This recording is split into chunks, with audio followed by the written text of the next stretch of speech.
Entertainment Weekly interviewed Lauren Cohan, who plays Maggie. They said, let's get into that scene where Maggie asks Negan to watch over Herschel and then says she's starting to trust him and will never forget him protecting Herschel at Riverbend. First off, how did it feel for you to say that line, that you're starting to trust the dude who bashed Maggie's husband's head in with a barbed wire covered baseball bat? She says, I know, it felt like throwing up. Ooh. It just came at a time when I had to leave. I was not willing to let anybody come with me, and I knew the only place I could leave Herschel was with them. And I say them because I think obviously Maggie knows there are these qualities of protectiveness that Negan has towards young people and that he has changed. None of that really changes how she feels. It just means she has enough to go on to make this very difficult but necessary decision in this moment. But it is largely bolstered by the time and the instinct she has about Annie. Both Annie herself and the person Negan can be in connection with Annie. But I absolutely hated it. That's funny. She feels that way. I really wish that I could have faith that Annie's not going to die, but I feel like Annie's going to die, so I don't know. Yeah, I don't know. Yeah. I don't know. Well, at least we get to wonder with her because they haven't announced the Annie's musical. Annie spin-off. Yeah. Tomorrow. That would be amazing. I keep saying musical episode and no one's taking me up on it, so I'd watch it. Come on. Well, I feel like Daryl and Carol would be a good one for that. I got to see Norman Reedus give it his best. Oh, definitely. He could hit those high notes. Tomorrow. All right. Oh, They say, what does that statement mean for their relationship going forward? I hate to say it, but it really is just about this moment. I don't hate to say it, but I hate it for Negan's sake because I know he's trying his darndest to redeem himself in Maggie's eyes. I don't think it's ever going to happen, but she needs his help at that moment. It's the best option she's got, and there it is. I wonder how much Maggie knows about the story of the spinoff. I'm sure Lauren Cohan needed to know. Yeah. I mean, Lauren, not Maggie, to sign on, you know. Yeah. Like, I mean, she must. I guess. I mean, I don't know. Yeah. I would be like, please tell me we're not going to bang. Please tell me we're Yeah, not going to bang. right. Like, if we, you know, you need to pay me twice. Yeah. Double. And then fine. Then last, they say, let's get in the big fight scene with you and Lynn Collins, who's Leah. Tell me what filming that was like. It was rad. Okay, first off, Lynn, to watch her on screen embody this fierce lioness Terminator beast mode is fantastic. And to act with her with all that in mind is just as fantastic. She's such a cool cat, and we just had a blast shooting that. The scene was great. Catriona Mackenzie, who directed it, was amazing. She wanted an Atomic Blonde episode. She wanted this savage, true fight to the death that these people would actually have to engage in. You don't really have to say that twice for us to just go whole hog into the stunt. That cool. sounds fun. There was an interview with Lynn Collins, Leah, on insider.com. A couple things we learned. She knew from the start the basic arc of Leah's character, and it's been really hard in interviews not to talk about any of it. She bought a house in Sonoy where Walking Dead is filmed and intends on living there. So I guess she just liked it there. I don't know. I mean, she knew she was not going to be on the show. So. Someone told her she got killed off. And then she, talked about how fans recognize her and express how the role affects them good and bad. And sometimes they act like she's Leah. They behave towards her that way. I never understand that. Like, I know. Yeah, it's so strange to me that people would really be like, oh my God, you bitch. Like, okay. I can kind of understand it because that I feel those impulses, but then I quickly think, no, that's dumb. Yeah, it's like, no, that's not the it's right. hard. Yeah, or hopefully it's not. So I will read some of the questions I asked her because I thought it was interesting. Yeah. What was your reaction to reading Sunday's script and learning how Leah would die? Were you happy with how you went out? She says, yeah, there was an element where at one point they didn't know if it was going to be Daryl or someone else who kills Leah. And so I had to wait patiently. We all had to wait to see who it was going to be. I know Norman wanted it to be Daryl. I did too. So I was pleased that it was him. After I saw the episode, I had an extreme emotional reaction. I cried for like 45 minutes and I was like, this is so wild. So much of being an actor is you do your work and then you really have to let it go because you're not in control of how it's edited or presented. So I thought I was going to be more emotionally detached, but it was really sad to see the character go the way she did. Sad that the journey's ending for the show altogether. It's just been an emotional week for sure. Oh, definitely. They asked about, fans being negative about Daryl having Leah as a girlfriend, and she talked about how she tries not to engage with anything that's less than positive, and said Norman Reedus told her as much. Be careful what you read online because fans are passionate. But she says it could have affected my choices as an actor, right? If it's about being liked, well, you basically give up most of your creativity, because if you're worrying about the character being liked or not, you're going to be holding back on choices that could actually serve the story and heighten that story to a next level. I was trying to tell Jeffrey Dean Morgan that, but he wouldn't listen. No, I'm He just wouldn't friggin' listen. Just kidding. And then last, they say last she said she knows how the show ends, and they asked if she thinks people will be satisfied with the ending. She says, well, how could you watch a show for 11 years and it ends and you can be satisfied? I think that's an impossible task. I think there's a reason for that too, because there are going to be spin-offs. So it's not the end really. It's just the end of the OG, which reminded me, Scott Gimple said before season 11 started, this will be a grand finale that will lead to new premieres. Evolution is upon us. The Walking Dead lives. So I think we need to get ready for an ending that doesn't really feel like that much of an ending. I know. I could be wrong. I hope I'm wrong. Yeah. Me too. Just a couple more things. There was a really quick teaser for Tales of the Walking Dead. It was like 30 seconds of a barrage of imagery. I'll put a link in the show notes, but one particularly noticeable thing, I hope you guys are okay with me telling you bits about the story. If not, you should probably skip ahead. I'll give you a couple seconds to skip ahead, like a little bit. Pop. So the trailer showed Samantha Morton. I forget if we've already talked about that, but looks like we're getting an alpha story. Oh, okay. So that might be cool. That's cool. Yeah, I think so. All right. Next, there's an AMC. I can't believe we haven't. Oh, maybe I can't believe, but we haven't mentioned that they've been planning this AMC Plus exclusive webisode series called Dead in the Water. Fitting. It's about the submarine that showed up on Fear the Walking Dead and its crew. Yeah. How they got there. It's a prequel.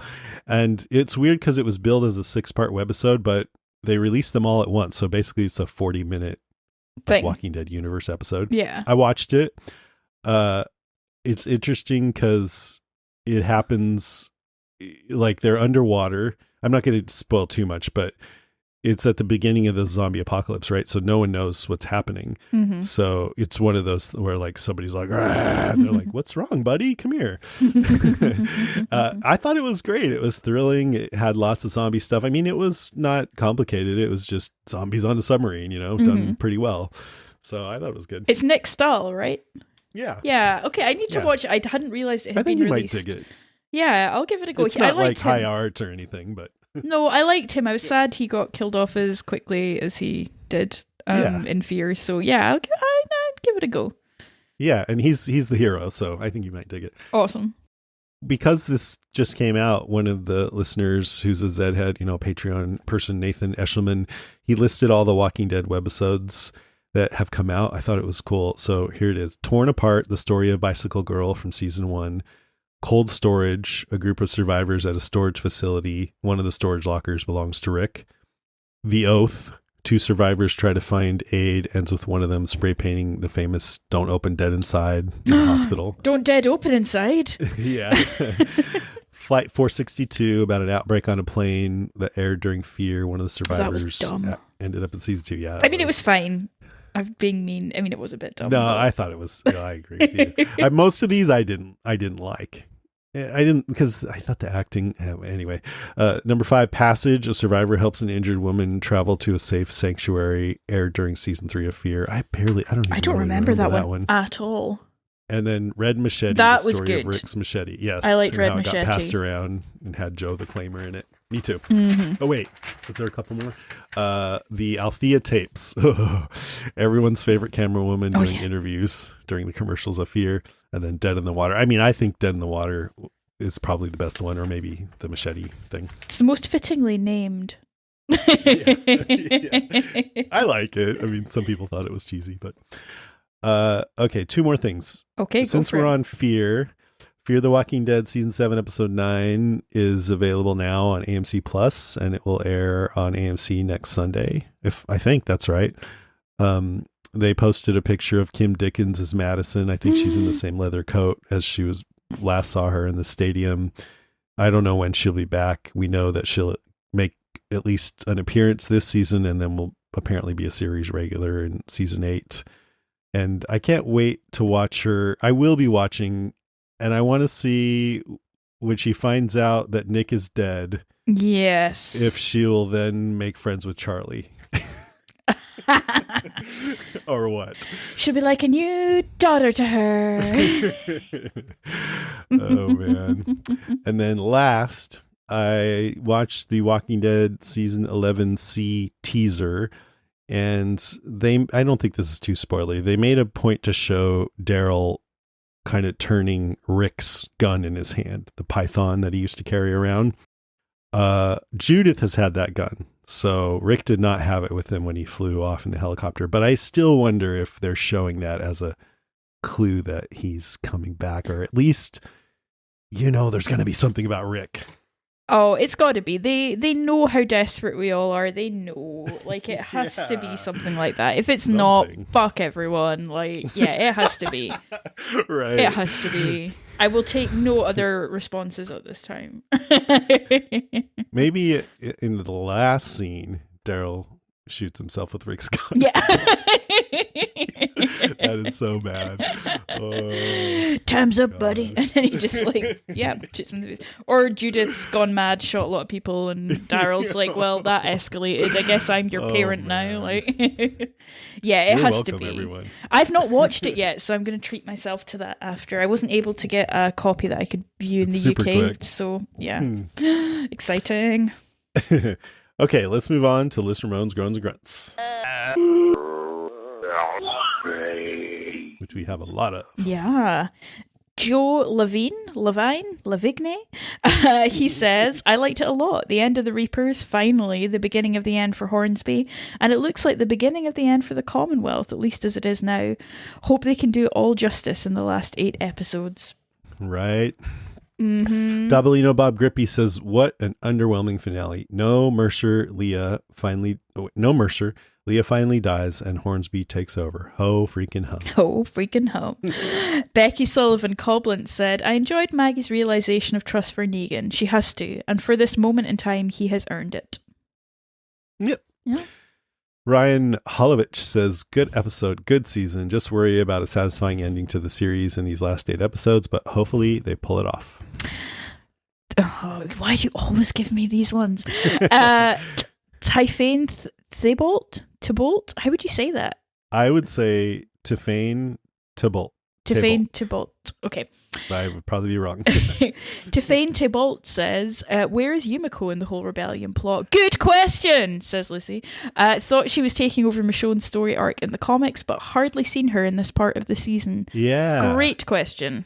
And they've kind of gone past where that stuff would be very relevant too. So yeah, we'll talk more about that in Comic Talk. Christy Copedge says, fantastic episode. Still not feeling like it's ending, but still an excellent, exciting episode. It makes me have more questions, though. Where's Rick and Michonne? Right. Good question. Kristen Crabtree says, the music, chef's kiss, so creepy. Totally got thriller movie vibes in the woods with Maggie and Leah. I kept thinking Hornsby was like Two-Face flipping that coin, then bam, Daryl shoots half his face.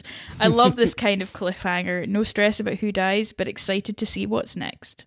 So that I should have read that differently as, I kept thinking Hornsby was like Two-Face flipping that coin, not Two-Face flipping that coin, which is what I just said there. So sorry, Kristen. We got it. We read these as we go. Brad Holt says, Lance Hornsby is, to quote Rick Grimes, fucking with the wrong people. Oh, yeah. The revolution is on. Was he flipping that coin at Oceanside to decide if he was going to execute the folks there? I think yes. I think that's what Angela Kang said. A few seasons ago, who would have thunk that Eugene would have 2 sex scenes with 2 different women in the same season? He must have been taking notes when he was peeping on Abe and Rosita. Well, yeah, he must have. Megan Dively Lehman. Yay, Megan. She says, that one sure was tense and had me right on the edge of my seat twitching. It's hard to imagine Maggie would have died if not for Deus Ex Daryl. If Lance executes everyone in Oceanside for revenge, we riot. Unless Luke isn't there, then we shrug, right, Lucy? Very right, Megan. I certainly hope that he just takes them hostage or something. Oh my god, Lance versus Luke. Who would I pick? I don't know. Ooh, I'll need to write fanfiction. I hate to say this, but when they show all the Oceanside people, it could easily just be completely new people that we've never seen before, and I wouldn't know. They'll just superimpose some Dan Fogler footage from Fantastic Beasts. It's like, why is he wearing that suit? And why is he holding a wand? Never mind. Lisa Edmondson Walker says, happy Leah's dead, finally. Pretty chilling to see the Commonwealth banners going up all over the communities. The locusts were kind of lame and silly, not impacting any crops and mostly flying far overhead as a vague distraction on occasion. I don't have a good feeling about Oceanside. Fair play, Lisa. Brad Sampson says, the locust gave this really eerie feeling to the whole episode. Gave it an atmosphere not done in the show before. Leah is finally dead. Hooray. We go into the final third of the season with the Commonwealth taking total control of the 3 communities.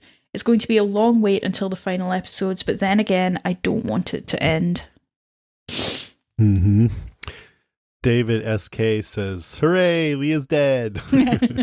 I'm glad Daryl was the one to do it, but where was Aaron and Gabriel? They all decided to split up and cover more ground. Elsewhere in the tiny woods. Ashley Edward Wolf says, great episode. I was on the edge of my seat. The music was fantastic. I was scared. I loved it. Ding dong, the bitch is dead. Who the hell does Lance think he is? Just taking all the communities. I'm going to enjoy watching his downfall by the hands of our survivors. If that son of a bitch is flipping his coin to decide if he kills the people of Oceanside, I'm going to lose it. I really liked Lance, and now I wish Daryl had better aim. Ashley. So proud of our rebellion group inside the walls. Quick thought, this list of 200 names. What if Pamela is giving people to the CRM for research? Oh, just a thought. Negan and Maggie. I didn't see that conversation happening. It seems like Maggie is coming around on Negan, but now Herschel is feeling that anger and hate towards him. I can't believe that this was the last mid-season finale ever for The Walking Dead. I can't wait to see how the show wraps up 11 seasons and 12 years of storytelling. Gosh. Yeah, right in the feelings there, Ashley. Man. Ellie Simmons says, wow, I really love this episode. Maybe I'm easily impressed. I liked it too. Can't wait to hear your thoughts. I liked it. I was on the edge of my seat the whole time. Leah's finally gone. I couldn't be happier, and I'm so glad it was Daryl that shot her. I was literally cheering. I honestly thought Maggie might die here, and then I remembered the Negan and Maggie show. Yay. Loved the little journalist group, but I need Connie and Daryl together. Please let them end up together. Aww. I can't take it. I love the end of the episode too, where the Commonwealth took over Alexandria, Oceanside, and Hilltop. The flags they draped over the gates, fantastic. I can't wait for the final third of season 11, although I'm truly destroyed knowing it's the last. Thank you guys. Don't get bit, from Ellie. Ellie. Karen Stoll Medeiros says, overall I enjoyed it okay, but was hoping for a little more as we go into the break. Me too. One thing that has baffled me all season is why the Commonwealth took in our group. They totally lie during their interrogation, and they're dangerous. The only reason I can think of is that Hornsby needs them and is planning to use or manipulate them to achieve his end goal. I didn't read the comics, but I'm loving all of the shots this season of Gabriel and Aaron. They look like they're right out of a comic. Just looks really cool to me. Oh, nice. I did see there was a character in the comics I'd forgotten about who looks very like what Gabriel looks like now. With the one clouded up eye. I think it's the guy that runs the sanctuary in the comics. Yeah. John, yeah. That's it. Yeah, they're very similar looking. Yep. Jessica Howey says, this episode was so predictable. From cannon fodder Marco to Daryl killing Leah. What the crickets were good for, I still don't know. I get the reference, but they had zero impact on anything. Clunky at best. Also, not to beat a dead horse, but that fight between Maggie and Leah could have been a nail-biter if AMC hadn't announced the Negan and Maggie Roadshow yet.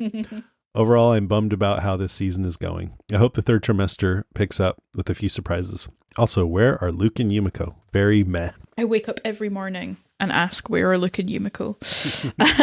Wyman Owen, my Canadian friend, says, wow, what an episode. So much happened. Leah, see ya. Hornsby needs to eat a bag of dicks. It was so good to see our group start to rally. That shit is about to hit the Commonwealth fan. Couple things happened almost a second after I said something to myself about it. When the troops were working through the house, I thought it would be cool to have some Home Alone booby traps. Boom! Then I thought someone is probably going to die soon. Bang! The red shirt, who coincidentally was wearing a red shirt. Yeah, actually he was, wasn't he? Lastly, now that we're down to the final 8, I was thinking, what are we going to do when the series is done? We will be walking around aimlessly like walkers, not knowing what to do next. Can't wait to hear y'all's thoughts. I wonder if, that was on purpose, him wearing a red shirt. Oh, it's got to be, surely. Funny. Nick Archer says, I thought this episode, being the bridge to the final block of episodes, might rise above my expectations. I've been enjoying the show lately, and I thought this episode would be something a bit broader. But it felt messy to me, and Negan's telling Maggie, I've got you and I've got your boy, only irritated me. We get it, there's a spinoff. The boy that Leah shot before Maggie and the others had to leave Hilltop. I didn't recognize him at all. He felt like a red shirt. They wanted to pretend he'd always been there. I'm happy to be proven wrong on that one, but seriously, who was he? Hornsby delivered another impeccable performance. I, too, am a little horny for Hornsby. Told you it would catch on! Daryl having zero reaction to killing Leah also bothered me. I know it was not a question. He was going to shoot her no matter what, but a bit of grief? A small amount of reflection, something. I didn't mind the junkyard shootout, but like the damn locust, I kept waiting for that damn snake they devoted a few seconds to make its move. The episode just felt like a bit of a mess to me. I can't wait for the podcast, though. Turn me around. Amazing. Robin Springer says, yeah, I was waiting for the snake to strike too. They did a similar thing a week or two ago with the key hanging from Maggie's rearview mirror.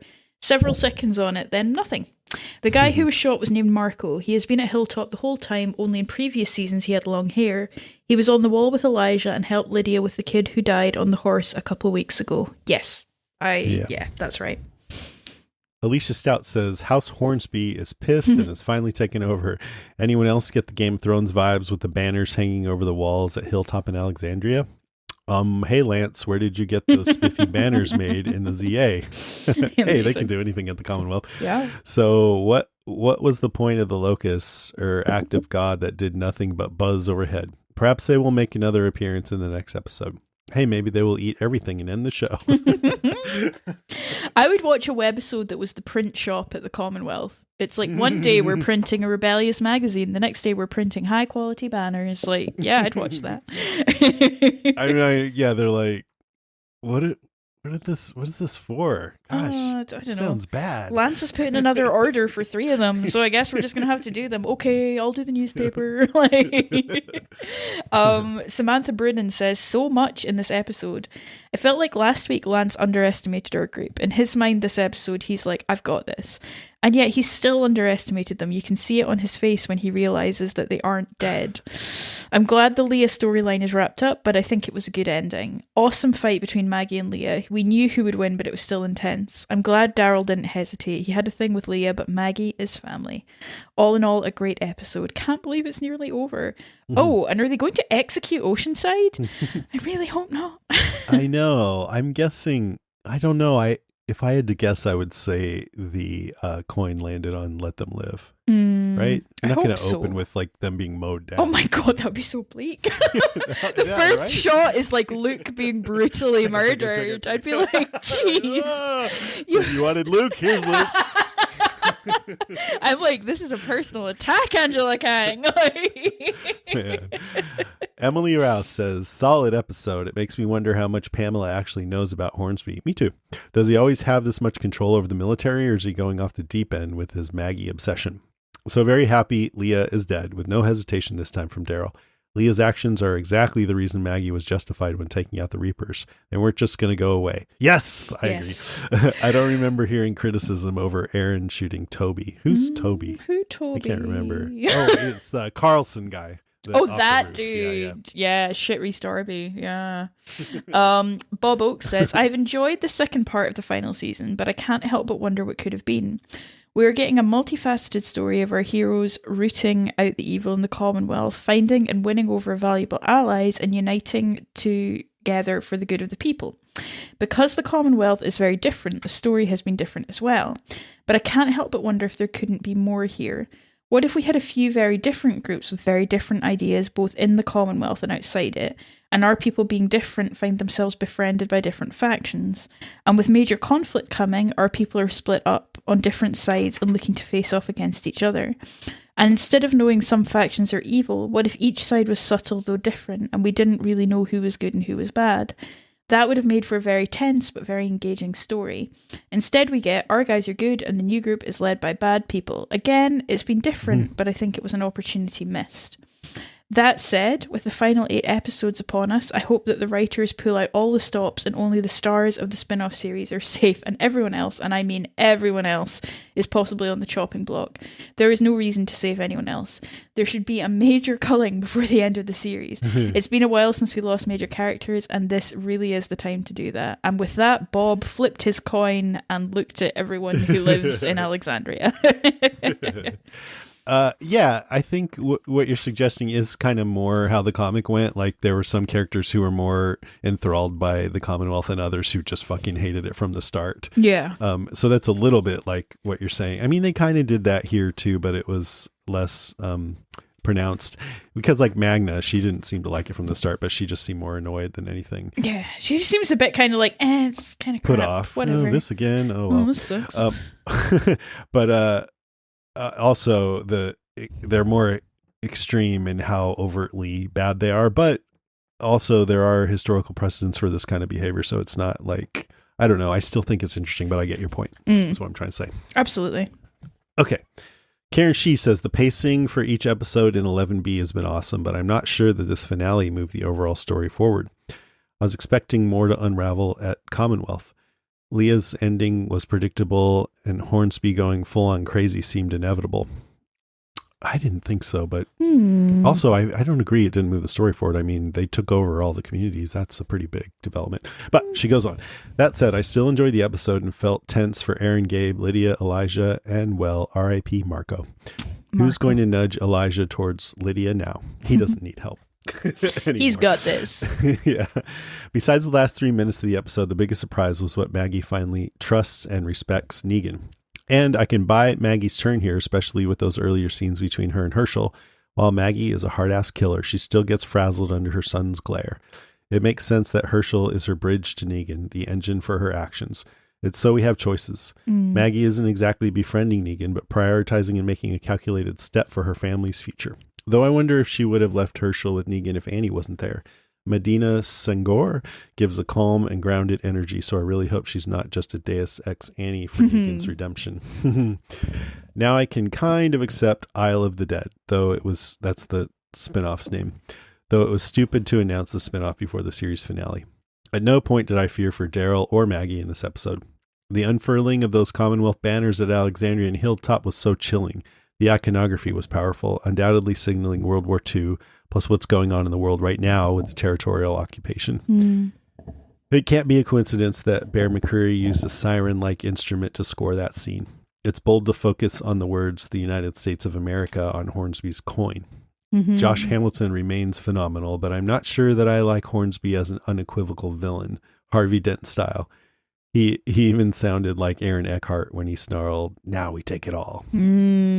Yes. Part 2 was an exploration about free will and what we're willing to relinquish to avoid privation.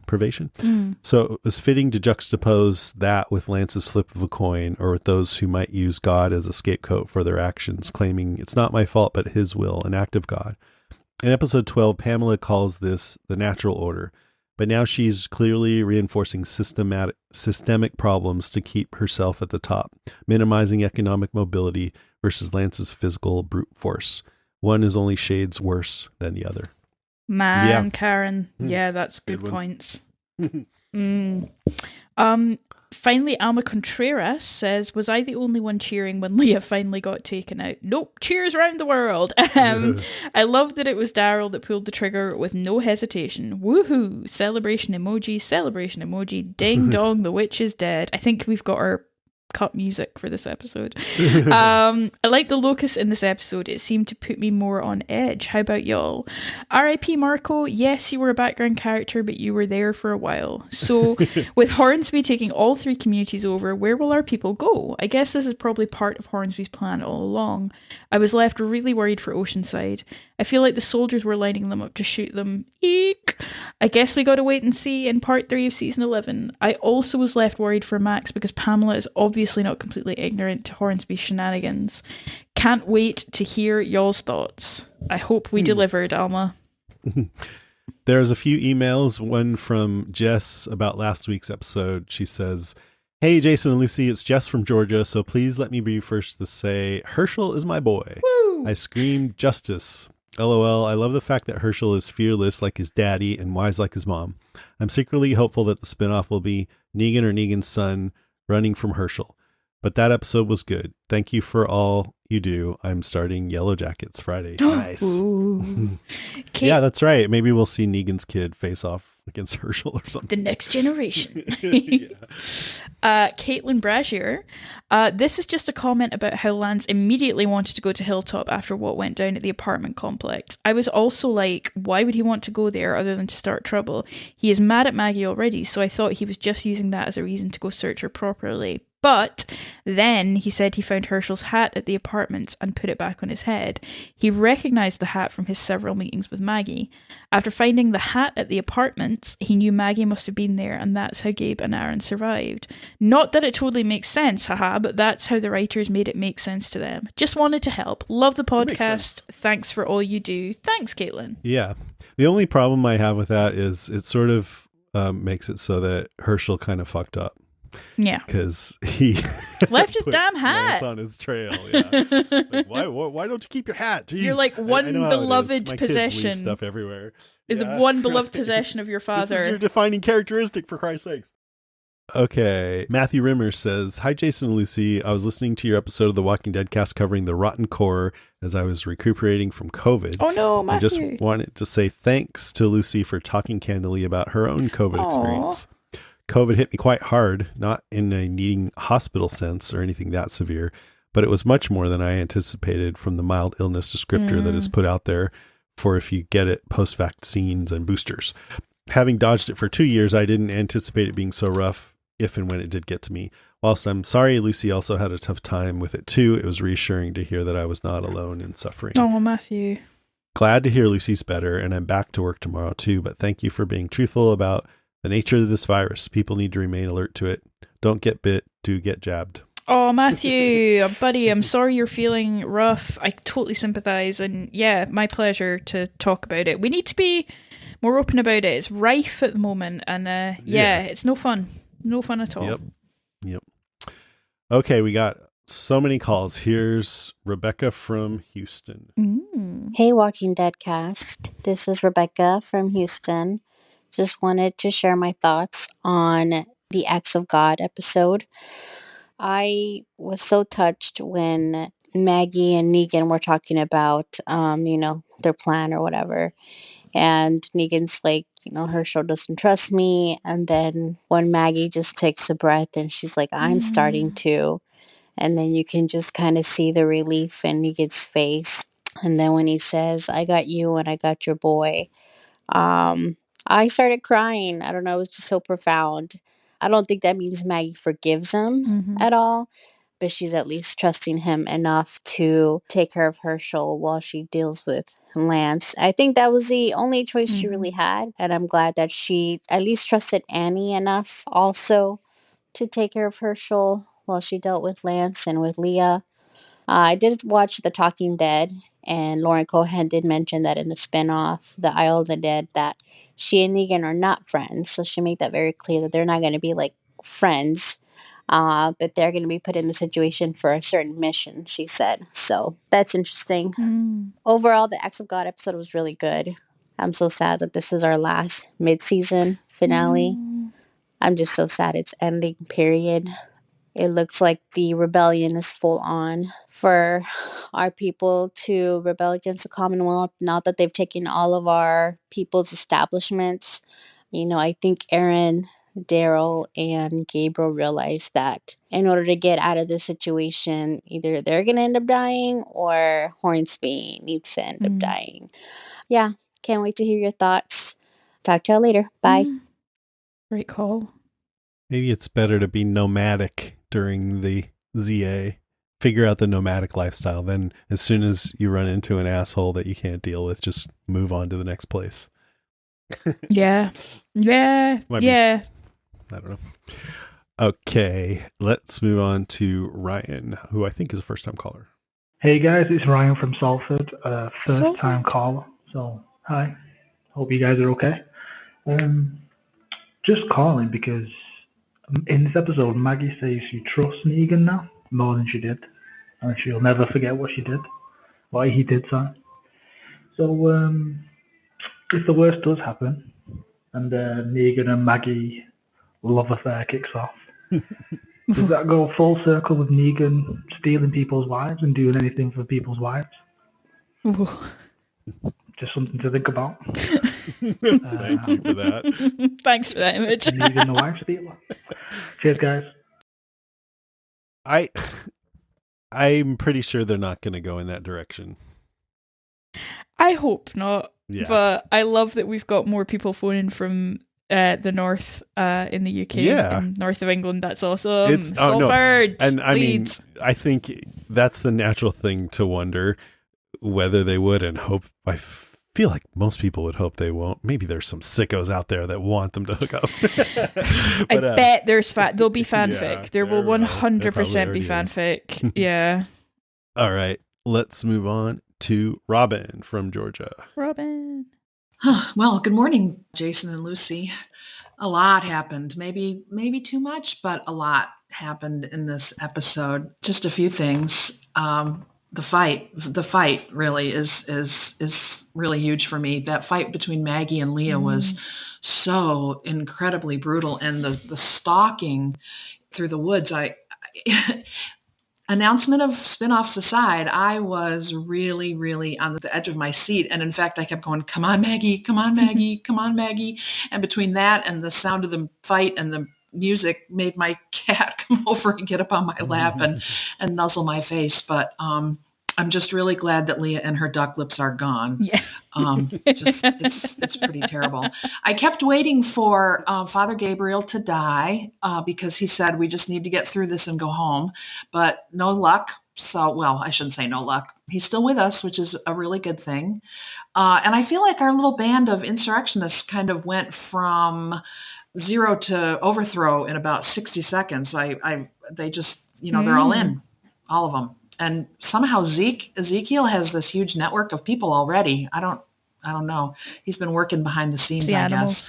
And I mentioned this on one of the other conversations on Facebook, the visuals of the banners being dropped on Alexandria and Hilltop with the soldiers and the women of Oceanside being marched out by the soldiers with their hands tied behind their backs was really, under the circumstances, even though I know it was filmed months ago before the war, it was almost too hard to take. But here we are, almost over. I'm dreading it. I want it to come back, but I don't want it to be over. But that's my thoughts. Bye, y'all. Thanks, Robin. Yeah, it is. It's sort of kind of a bummer how it parallels like the violence and war and all this stuff. Ugh. Absolutely. Robin had some amazing recommendations for charities last week. I really appreciated that. Places to donate for the Ukraine. So thank you, Robin. That was great of you to share that. Yes, that was awesome. If I remember, I'll put those in the show notes again this week. That'd be cool. Okay. Steve Brown. Steve Brown. Hello, Walking Dead cast. This is Steve, and this is for Acts of God. And I guess that title card said 19 hours and 1 act of God ago. So they haven't said Acts of God yet. Oh, looks like Eugene and Max did the deed. And that bed looks way too small. An eventful life, Eugene? Where have you been?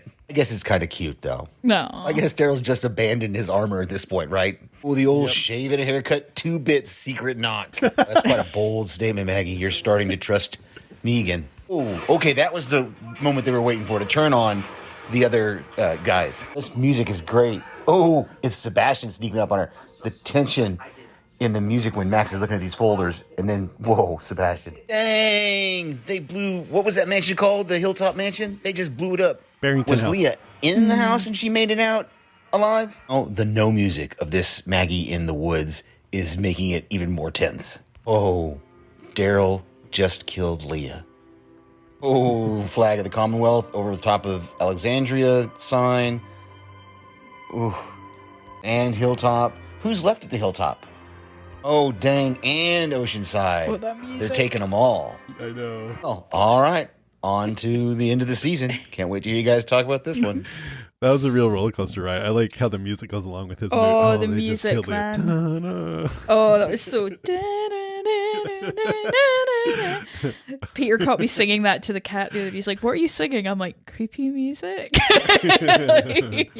When Maggie was talking to Herschel too, there was some classic, like, thoughtful Walking Dead music too. I don't remember exactly how it goes, but I know it's familiar. It's really good. I like when they bring back themes. Okay, now who do we got? So we got Owen from Leeds. Way. Jason and Lucy. Mhm. Owen from Leeds here. Are you excited? Because season 11, episode 16 is just finished. Yeah. So that means we've got a gap in The Walking Dead. And what does that mean? No. Owen. That means the greatest show No. that has ever been created. Shut up, Fear Owen. the Walking Dead. No. Hey, what's going to happen between Strand and Alicia Oh. and Morgan We don't care. We and the hate rest of them? Wow, I can't wait. I'm overly thrilled by the prospect of watching 8 more episodes. Yay! Oh, God. I can barely contain the excitement. I am overjoyed. Mm. My My soul just left my body. Yay! So yeah, Walking Dead. Yeah, Hornsby's Hornets have taken over the I don't know. I guess the Alexandria and Hilltop and bloody everywhere. They've taken over. They're in charge. Bloody everywhere. I think they took over the Oceanside as well, if I remember. I might be making this up in my head as it was a couple of days ago I watched it. Yeah, I'm excited for the last 8. I'm kind of bummed, that we've got this gap now. But also, it's been a lot recently, so maybe we need a gap. Yeah, we need a gap. Yes. Question, which you can answer on here, because I don't know if it was an April Fool's. Are you guys going to be covering Fear the Walking Dead? Clearly, we all need to hear your dulcet tones, and we'll be lost in the wilderness otherwise. Come on, you love Strands. It's a gap, right? There's nothing So on. yeah, let's all Nothing. rejoice. Big gap. Thank you for your shows, and yeah, Fear's back. What we said is we'll go more or less bi-weekly now. And when we podcast again about whatever we're going to podcast on, we'll spend a brief moment talking about whatever Fear episodes have occurred in the interim. Yes. Right? Or I'll go on vacation for 8 weeks. I haven't decided Yeah, yet. I'll have guest hosts. Yeah, it's one or the other. I'll either leave the country and leave my podcasting career behind me, or I'll come on bi-weekly. I'll decide closer to the time. It's like, I know a lot of people love it when we rant about Fear, and for me it's kind of fun. It's okay. But I also know that we're also pissing people off when we do that, because Walking Dead fans listen to this show, and there's some Fear the Walking Dead fans who, they like the show still, and that it's so subjective. Everybody has their own likes and dislikes. And so I do feel kind of bad, like smashing on it, but it's super fun. So we'll just compromise by just keeping it brief. Yeah, I was thinking today, I do kind of want to see what they do with Madison, so we'll see. Yeah, we'll see. I way that you look at a car accident, and that's how I feel when you're driving past. Yeah, exactly. You're like, ooh. God. Okay, thanks, Owen. Here is Gemma Hall. Haven't heard from her in a while. Hi, Jason and Lucy. This is Gemma calling from South Wales with some feedback about the mid-season finale of season 11. Sorry I haven't called in for a couple of weeks. It's been a crazy time. I really loved this mid-season finale. I thought it was great. It was, I know there's another 8 episodes, so I think that's why it didn't really disappoint me. I thought it was great and had some really great moments. Maggie and Negan stuff was great. There was they had a special moment of "I trust you" that's taken a long time coming. The fight sequences between Maggie and Leah were great, really suspenseful. I like the way that Daryl just shot Leah without any hesitation at all. So that's the end of Leah. Bye-bye.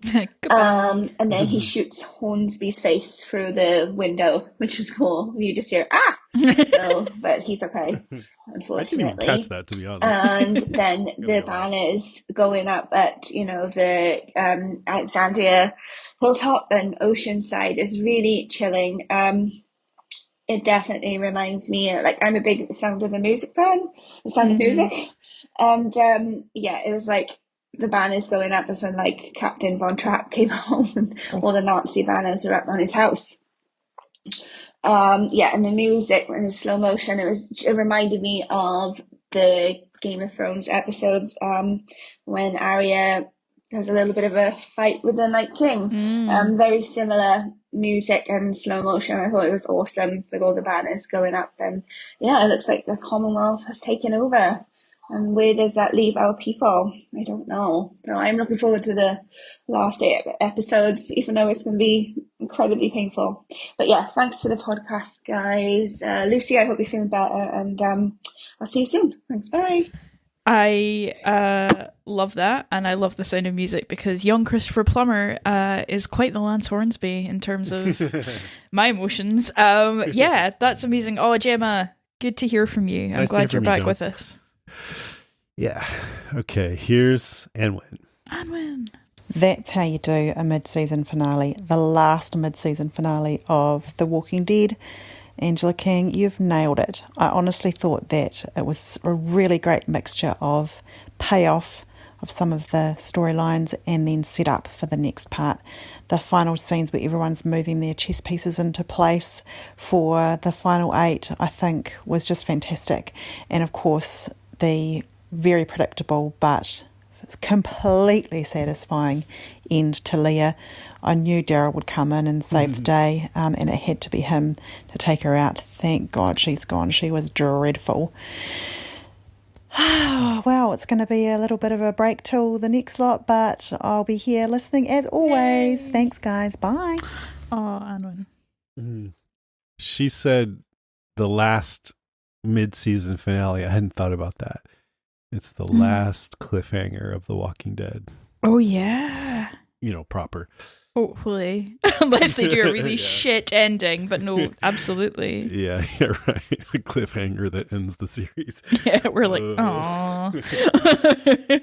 Okay, thanks, Anwen. Here's Jonathan. Look a little. Hello, Jason, and hello, Lucy. A quick catch-up on the season so far. I felt the Commonwealth has been a little cartoony and over the top. The zombie met ball was silly. I'm not buying the stormtroopers as serious with that white armor, and there seems to be only about 500 people in the Commonwealth and not 50,000. The magic rope still annoys me. The time bouncers are a little tired now. And I'm still a little disappointed, Lucy, that Pope was not the Pope. But this episode I really enjoyed, and I feel just in time. The cinematography was great, silhouettes and long lenses, plus the Hitchcockian wide angles and tilted horizons. The music was spectacular in this episode, constantly building and building, enhancing a feeling of dread and impending doom that has long been missing. Even like the locusts adding to the mix. I especially loved the gunfight where it rose higher and higher until boom, Daryl shoots first. The guns had weight, the bullets had impact, and the sound made you feel each shot. They actually picked up the drop guns, and Gabrielle's knife in the armor gap was perfect. Daryl finishing off the bald guy, and then he totally die-hards Hornsby with the radio. Best gunfight of the series. Awesome. I like that Hornsby is less comic and pared back and much more threatening. The bayonets on the guns are badass, and so is Maggie's jacket. I've been loving her since she straight up murdered Leah's family. Negan might not have been redeemed, but he has changed. And Maggie seems to have realized this, that it's war and you need allies, even those who used to be on the other side. I love Gabrielle ever since the new hat and the machete. He has been brutal. The slow-mo walk-off with the piano at the end was very Westworld, and I loved it. And the dropping of the banners was a little amusing, but totally awesome. So I'm looking forward to the final 8 episodes a lot more now. But I would happily abandon all the storylines if out of nowhere Michonne turns up, katana on her back, and says, "I found Rick. Who's with me?" Jonathan, I could listen to you talk all day. I love your accent. That would be hilarious if, Michonne shows up. I found Rick. Who's with me? And they just leave the Commonwealth behind. Absolutely. They'll figure it out. Thanks, Jonathan.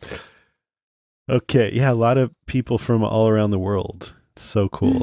It's awesome. It's just so cool. So cool. All right, so we've had the next installment of, Seth and Ethan and Logan's journey watching The Walking Dead, and I've been holding on to it, but I figure this is a big extravaganza, supersized show, so I'll play it now. Their dad, Tej, says, "The boys have seen Heads on Pikes," and Logan shades one of my low-key favorites, Tara. Ooh, I'm intrigued. Here we go. Hi, Jason, Dr. Lucy. I'm Seth, and I'm 13. Hi, I'm Logan, and I'm 12, and in this, we just watched season finale of season 9. This is the one where we saw all the important people, except for Tara's, heads on pikes, and they had to cross through the the Whisperer's place through the storm. Something I liked about this season was the build up to the Whispers and the Mox thing on the territory, because I read the comics and I was waiting until that happened to see who were gonna be one of the heads. One of the things I liked was like the build up to the heads on the pikes, because that was very interesting. One thing I didn't like is that I don't remember a lot of the season, because we had to take like a 4-week break because field trips and things like that. Another thing I didn't like is that anytime something important was about to happen, Seth, who reads the comics, goes, "How did you guys feel about Rick hasn't been here for 11 episodes? It was kind of weird, because they're kind of taking his character, if he survives, into like a completely different direction than in the comics. Ooh. Well, I don't know. The show never really needed Rick. He was just, like, there. He was never, like, an actual main character. Okay, last question. Jason is insisting that we watch the show in order, so next comes season 5 of Fear the Walking Dead. What would you like to say to Jason? I say I object, and no. I don't really care. Also, we, along the show, have realized that there's only one thing worse than being a doctor in this world, because doctors always die. Oh, of course. It's being one of Carol's kids. We don't... If you guys... I don't know, like, Teague, I think that... Do we have social services numbers for making them watch season 5 of Fear? I think I forget if Teach said the kids listen, but if you're listening to me, I don't remember saying that. If I did, I totally take it back. I gave you permission to stop watching Fear and never watch another second of that show. Also, I have a giant Alana, what's her name? Alana Masterson banner here that needs a home. Logan, would you like to have a Tara banner in your bedroom? I'm looking at it right now. Amazing. James sent it to me when Walker Stalker was all done. That's so funny. Thanks. All right. That was great. Thanks for all the feedback, everybody. Now we're moving on. We haven't done a comic talk in so long. And as I said, we're just saying, F it. Let's make this episode, not worry about the length. So we're going to talk about the comic. Do you want to, what do you went back and read, I reread several issues. Oh, by the way, this will be spoilery for, the comics if you haven't read them yet, and also potentially for the show if we talk about things that happen in the show. But I really think we should not talk about the one major thing that we've avoided talking about so far that has to do with Sebastian. Okay, that's Is that all right fair. with you? Okay. But everything else is fair game. Yeah, what I have is I've got a list of main plot points from issues 175 onwards, and I've got a little list of differences and similarities, so I can go through the main plot points if you want. Okay. And I might chime in with a couple. So this covers as you go. The Commonwealth arc is the last arc in the comics, and it covers issues 175 to 193. So relatively speaking, it's quite a small chunk of a nearly 200 part series. Maybe just go up to where we are in the series. Or, I will try. Yeah, it's hard to know exactly since it's veered so much, but I think we shouldn't say the ending. No, I've cut. I didn't go into 193 or the last two before that. Cool. Okay.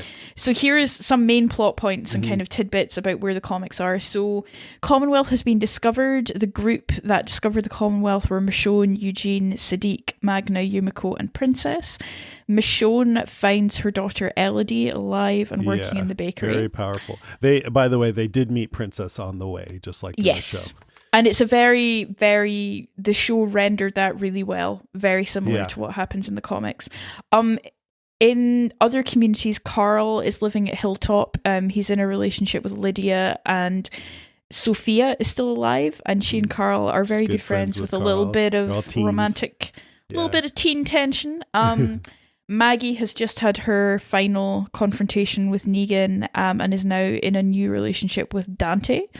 Right. Who's not a spy, as far as who's not a spy, who is not a spy in the books. And it's weird because they're kind of getting it on, and you in the show, I feel like, I don't know if the audience would be ready for that. Maybe they would. Maybe I'm wrong for Maggie to be in a relationship. It's a funny one, isn't it? Yeah, it was weird when Alden died. They kind of confirmed that they had thought of maybe him and Maggie as a couple, and I was like, oh, about that too. I don't know how I would feel about that. Like, I can, it's weird. And I don't know if you were already going to mention this, but Sophia's still around, as you said. Carol died early on in the comic, and Sophia sort of became a daughter to Maggie and Glenn, and so now Sophia's pissed that Maggie's, having a fling with this other guy, because you know how kids are with when the parent dies and then the other parent moves on. She is not happy. So Michonne actually takes to the Commonwealth really, really quickly. She doesn't want to leave to go back to Alexandria, so she gives her katana to Eugene to give to Rick to prove how much she trusts the setup there. That she would stay there without her weapon. That she would stay there without her weapon. She becomes a lawyer in the kind of very high Milton administration really quickly. So a group go back to Alexandria, minus Michonne, but with Pamela and Lance. They tour Alexandria, Oceanside, the Sanctuary, which is still going, and Hilltop. I don't think Lance went. He stayed behind. Are you sure? Because I thought they were in the wagon together. No, I think she said you stay back and look take after care of things here. I'm pretty sure. Either way. Yeah, I don't know if that's 100%, but I think it is. I know the first thing she said when she sees Alexandria is, what a shithole. But no one from Alexandria can hear her say that. Lance is much less of a player in these comics. He's just much her more right-hand secondary. man, but he's not running the CIA or anything like that. Yeah. Which makes Pamela seem more, like in the show, she seems a little bit clueless or something, like she doesn't know all this stuff is happening potentially under her. Maybe she does, but we don't know. But in the comics, she seems like the prime mover of everything. Yeah. What's happening alongside this, and it pains me to talk about this because these are two characters who I now just full on hate because of Fear the Walking Dead. Dwight is still around, and he is in charge of the military, having renounced leadership of the Sanctuary, having decided not to do it. Military of Alexandria, right? Yes. Yeah. And Sherry has recently been accidentally killed by Rick. She was trying to strangle him and he pushed her away and she hit her head and died. So Dwight is mourning Sherry. He's on a bit of a knife edge. And Laura exists. I think pretty similar. I've never quite understood if Laura in the show was meant to be Laura in the comics. But she's very interested in Dwight and supports him throughout this kind of arc. So Dwight's kind of on the edge and he doesn't really trust the Commonwealth. He's very traumatized by what's happened to Negan. He hates it. And he's looking for a fight, it feels like. He is itching for a fight in a revolution. Rick believes in the Commonwealth much quicker than you might expect. He has even a bit of like flirty chemistry with Pamela Milton, which I Right. find very strange. You can tell that they have different ideologies, but they're still connecting as leaders. And I would say Pamela Milton's more receptive in the comics. She's maybe more approachable and more receptive to this way of doing things. She's like, oh, everyone's equal, huh? And oh, you think you're hot stuff, don't you? Kind of like that vibe. Yeah, exactly. It's funny because Dwight is like, let's fucking take this place. And Rick's like, dude, no, this is all we ever do, over and over again. Can you just chill out? Maybe we can make changes here in a way where it's peaceful and we can show a good example versus just coming in like we always do. And it feels like the comic being self-aware of the pattern that it's gotten into and that the show has too. So I thought that was kind of funny. It's kind of meta a little bit, I thought. Rick's like, I've been talking to my therapist Yeah. and I think I'm in patterns of self-destructive behavior. Dwight almost sort of convinces him. He goes back to Michonne. He's like, well, we could probably take over. Michonne's like, what? No, come on. It's good. Like all of a sudden the roles are reversed and Michonne's saying the same thing to Rick that Rick was saying to Dwight earlier, but it totally feels like something that would really happen. Oh, 100%. And I think, what else have I got on my plot points? Kind of peripheral characters, Mercer and Princess fall for each other in the same way. Yeah. Mercer they even have is that same dialogue in bed about, I was really surprised by that. Yeah. Wait, no, I haven't had, okay, we're adults. We've had sex. It's fine. And then he's like, I love listening to you talk. That was so nice to see that. I was like, oh, that's so cute.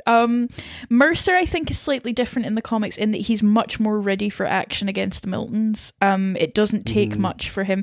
I think part of that is because it's the comic, they need to show and tell a lot, whereas in the show we can see kind of more with like nonverbal communication and things like that. Well, also when like Rick and Dwight are talking and Rick's telling him what I just said, look, we obviously things are not right here. People are taking advantage of that. Society is built on taking advantage of people, and we need to change that, but not by taking over violently. We need to show an example or whatever he was saying. And then when he leaves, it's revealed that Mercer was outside and could hear. And Mercer says, Rick, you're the leader that this place needs. And so maybe that's one difference from the show and the comic is there's no one like Rick to go in there and be like that Mercer could then go behind with. Get behind. Yeah. Absolutely. You see, one of the first scenes where you see Mercer is it's the scene that we've seen with Sebastian and his girlfriend, and in the show it was Daryl and Rosita that killed the walkers that were getting too close to them. It's a really cool panel by Charlie Adlard where Sebastian says, there was two walkers, for God's sake, how couldn't you see them? He really lays into Mercer, which is so surprising because Sebastian's such a nice guy. But then you see a panel from behind of Mercer, and there's like tens of zombies have been killed on the way there. So it's this idea of like Sebastian not understanding the stakes and not seeing the work that's going on behind. Yeah. Eugene and Stephanie are happy in the comics. There's no kind of Stephanie skullduggery. Yeah. Stephanie is basically Max from the show, but there's no fake Stephanie. They built that, I think we mentioned before, because in Stephanie's first issue in the comics, she was accidentally colored as white. And so I think they took that as a plot point and ran with it on the show, where the fake Stephanie was white. Yeah. And Eugene wants to build a railroad. That's his little subplot as he and Stephanie are trying to do that. Dwight, Rick and Michonne have meet to have a conversation about a potential uprising. Michonne invites Pamela, which is a bad idea because Dwight then attempts to kill her, and Rick has to kill Dwight to save Pamela's life. Right. Yeah, that's a big one. So Rick and Michonne has this swanky apartment because she's in the upper class, and Rick and Michonne and Dwight are talking, and Dwight's like, we need to overthrow this place, and meanwhile Pamela's out in the hallway hearing everything. So when she comes in, like, Dwight's all aggro, and Pamela's like, tells her two guards, take this man away, he was colluding against me, and then Dwight pulls a gun on her, and goes, "Come on, Rick, if we get rid of her, it'll be easy to finish the job with this place." And then Rick shoots Dwight in the head. Yep. Dun dun dun. And that is how Dwight was saved from having to go to Fear the Walking Dead. Bet he wishes they'd followed that one. Yeah. I just think it's probably fascinating I could be wrong, but for people who've made it this far into the podcast, have not read the comic, to hear this alternate universe version of how these things went down with Rick there and everything, and Dwight there. Yeah, and there was a lot of chat beforehand about like, oh, maybe Daryl's like Dwight, that, and I'm like, nah, I'm not seeing it from what we've seen so far. No. The last thing I'll say before it delves into kind of more spoilery territory is that revolution ensues anyway, thanks to Laura and Mercer, and I won't talk anymore about what happens after that because it could be spoilery for the show. Yeah, I mean, there's another community, Greenville. It's like a holiday town. It's like a Lake Tahoe, lake houses and beautiful. And Michonne and her daughter go there for a little R&R, and this soldier escorts them, Jerome. And then the next day or sometime later, back in the Commonwealth, Michonne sees Jerome and other soldiers beating this man to death. And it turns out the man knew that one of the soldiers had slept with his wife and attacked them, and they responded with excessive force. And then Michonne has to represent the guy, the soldiers, because she's a defense lawyer, and she's okay. She seems kind of okay with it, but also a little concerned that maybe she's selling her soul for this place. But the townspeople are fucking pissed. Like they beat it. So they're starting to feel like maybe this is a police state. And Pamela Milton, they start a riot, and Pamela Milton responds by having more soldiers on the road. So it does seem more like a police state. And then Dwight takes advantage of that unrest to stoke more unrest. So it just starts stoking more and more tension among the people. And for the kind of what I've been thinking about in terms of the differences and the similarities, we spoke about the Princess and Mercer dialogue. I think Pamela's quite different in the comics in that she's more human. She's more loving to Sebastian in the comics, I would say. She doesn't think he's great. I think she's aware of his flaws, but the scene that we saw in this episode of like, why isn't my mother talking to me? I don't think that's the sense you get from the comics. You get more of a sense of like, he's maybe spoiled in a more love-based way. Yeah, I suppose. Not too much. I don't think it's that different. Yeah, but just a shade. Yeah. There's just a couple of scenes where she's physically affectionate to him or something where you're like, oh, okay. Michonne is seen much more than Yumiko is. So obviously they've switched Yumiko for Michonne and Tomi for Elodie. This is where I think the show is kind of really diverged, is where I really thought we would have more Yumiko. Because Michonne's story is great, and it really shows how one of our people kind of fall in love with the Commonwealth, and because she is given this great apartment and lots of perks, it's sort of like, oh, is she right? Or is she going down the wrong path? So it's interesting to think about, and they kind of miss that a bit on the show. Yeah, and we've seen Miko like once this whole bit, so I find that a bit in terms of things that don't have parallels, Dwight and Laura don't really have parallels in the show, so I think things are taking a bit of a different turn there. The communities are all kind of thriving as well when they encounter the Commonwealth. They're not desperate. So even the Sanctuary is still growing things and existing in a kind of profitable way. So the kind of stakes are quite different. There's no sort of desperation in that sense. The Alexandria visit dialogue is really similar. Lance has a smaller role to play. The unrest, I feel, is much closer to the surface in the comic, but the Commonwealth is less overtly evil. It's more about what our characters take into it at the start, because they hear, governor and see the army and they immediately assume the worst. There are some more things like what I thought it started out with on the show, where when you have a big system that has social classes, there are inequities and that causes problems, but it's not like, I guess you could argue whether that's overtly evil, but now that we have Lance going around just forcefully taking over communities, it's become a different thing. Yeah, exactly. There's a couple of things that they do to kind of add a bit of flavor to the Commonwealth. Like they have Pamela Milton going out on like hunts, like they keep some zombies alive so that she they does can go wear out and that kill them same once in a while. pith helmet that she wore in the She show. does. She wears her kind of safari outfit. Yeah. Aaron and Jesus are a happy couple for this whole arc, and it makes me so sad that we didn't get to see Aaron and Jesus as a happy couple in the show, but here we are. Michonne and Rick are very close throughout this arc, and confiding in one another, but as not friends. a couple, Not a couple because Rick had been with Andrea, and they were a really good couple, and it's hard to imagine if you haven't read the comics, but Andrea was such a different character and was my favorite character from the comic. But so good. She died, and Rick is at one point having dinner with Michonne and just kind of overwhelmed with how lovely it is, but also how sad he is that Andrea couldn't be there to share it with them. Yeah, and she's died quite recently in the books as well. It's issue 167, I think, we lose Andrea. She has a great death in the comic in the sense of she gets to say goodbye to everyone, and it's very well written and things. Was so cool.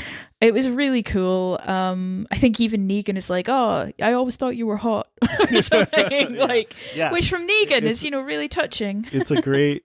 It's been a long time since I read it, but she's been bitten. She's on her deathbed, but she hasn't turned. And people come in and say that what they want to say to her, their last thing. And that was just such an interesting. I mean, I guess it can be similar if someone has a terminal illness, but it was really moving. Yeah, it was so moving. It was one of the last episodes of Comic Talk, I think, discussed that episode, which was it was really nice. I had a good conversation with Mr. Blog about it.